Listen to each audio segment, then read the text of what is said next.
আসসালামু আলাইকুম রহমতুল্লাহি ওবারাকাতু।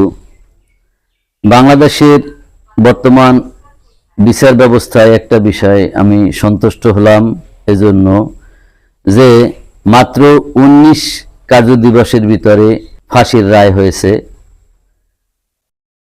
এরকমের যদি বাংলাদেশের প্রতিটি বিচার হতো তাহলে অনেকটা মানুষ সুবিচার পেত।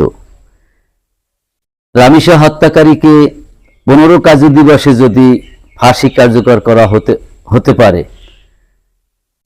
রামিসা হত্যাকারীকে যদি ১৫ কার্যদিবসের ভিতরে ফাঁসির রায় কার্যকর করা সম্ভব হয়, তাহলে ওসমান হাদিকে হত্যা করা হয়েছে কতদিন?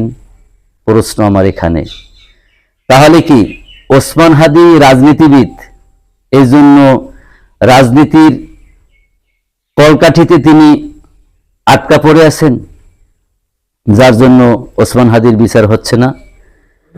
ওসমান হাদির বিচারের এখনো তদন্ত সম্পন্ন হয় নাই।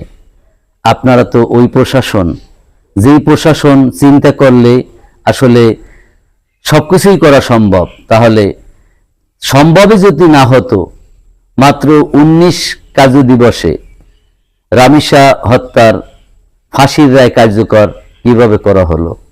আসলে এ বাংলাদেশ এমন একটা দেশের নাগরিক, আমরা এমন একটা দেশে আমরা বসবাস করি যে দেশটার শুধু মানুষ দলের দিক তাকিয়ে বিচার করে। ওসমান হাদি যদি এদেশে না হতো, আজ হয়তো যারা এদেশে এই বিচার কার্যক্রম চালিয়েছেন, ফাঁসির রায় দিয়েছেন, তারা এখানে বসতে পারতেন না। আপনাদেরও উচিত ওসমান হাদির বিচারটা অতি দ্রুত আর বিলম্ব না করে তার খুনিকেও ফাঁসির রায় কার্যকর করা। এটা মনে হয় বাংলাদেশে এর তদন্তই সম্পন্ন হবে না, কারণ ওসমান হাদি তিনি রাজনীতি করেন, রাজনৈতিক কথা বলেছেন, এবং ওসমান হাদিকে যারা হত্যা করেছে তার সাথে রাজনৈতিক দল জড়িত বিদায় এর বিচার হয়তোবা বাংলাদেশের মানুষ কখনোই পাবে না। এটা কি একটা দেশের নিয়ম হওয়া উচিত?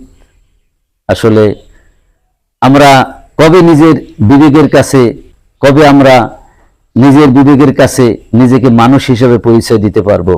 আমার মনে হয় না। কারণ আমার যেটুকু বয়স, এ থেকে যা দেখেছি, শুধুমাত্র যদি কোনো রাজনৈতিক দলের সাথে জড়িত থাকে তাকে যে কোনোভাবে বাঁচিয়ে নেওয়া হয়। যেমন করে এই যে রামিসা হত্যাকারীর আসামির তার পিতা বলেছিল, বাবা আমরা গরিব মানুষ, আমাদের টাকা নেই, আমরা কার কাছে যাব? তার মানে কি এই বাংলাদেশের আইন টাকায় বিক্রি হতো?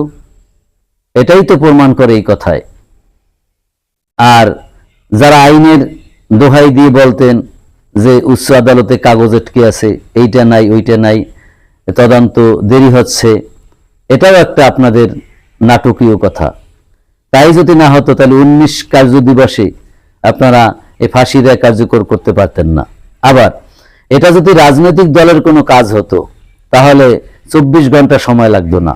যদি দলীয় কোনো কাজ হতো, যেমন একটা লোক সরকার বিরুদ্ধে কথা বলবে, তাকে গ্রেপ্তার করতে তো ২৪ ঘন্টাও লাগে না। মোবাইলে কোথায় কথা বলছে, কিভাবে কথা বলছে, তার স্থান ট্যাগ করে তাকে ধরে ফেলে। তাহলে ওসমান হাদির হত্যাকারীকে কেন গ্রেপ্তার করা হলো না? কেন তার তদন্ত এখনো ঝুলে আছে?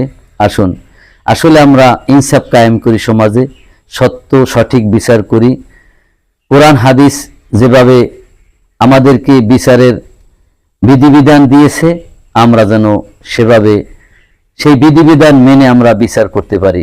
আমরা কোনো মানুষের তাবেদারি, কোনো মানুষের আনুগত্য না করি। এ থেকে আমরা বেরিয়ে এসে সত্যিকার দিন পালনের চেষ্টা করি। মহান রব্বুল আলামিন আপনাকে আমাকে সে তৌফিক দান করুক। আমা তৌফিকি ইল্লা বিল্লাহ। আসসালামু আলাইকুম ওয়া রাহমাতুল্লাহি ওয়া বারাকাতুহু।